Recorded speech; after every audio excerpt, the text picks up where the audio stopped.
Hello and welcome.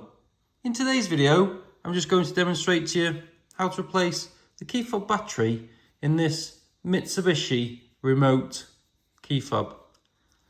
What we need to do is we need to split the two halves of the case to gain access to the battery. We do so by getting our large flat-headed screwdriver, and just at the bottom of the fob there is an indentation just there where we can put the blade of the screwdriver in and give it a twist, which releases the two halves of the case.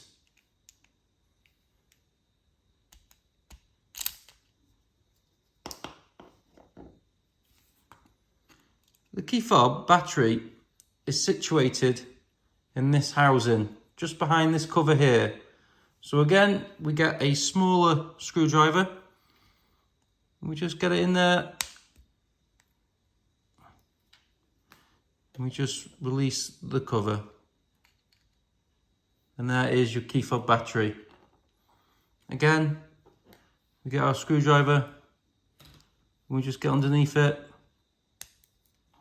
And we just prise it from our housing.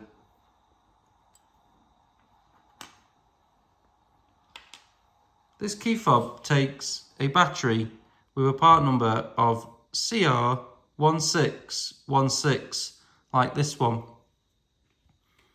We simply get our new key fob battery and we just place it back into the housing, making sure on this one that the writing on the battery is facing downwards and you can't see any writing, and we know it's in its correct location. And now it's time just to pop it all back together.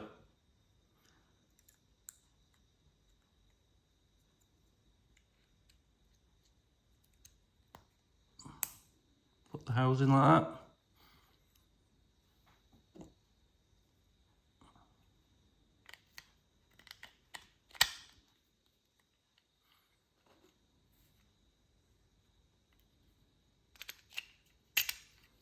Make sure everything lines up. We just click it all in place. And there you go. It's all done.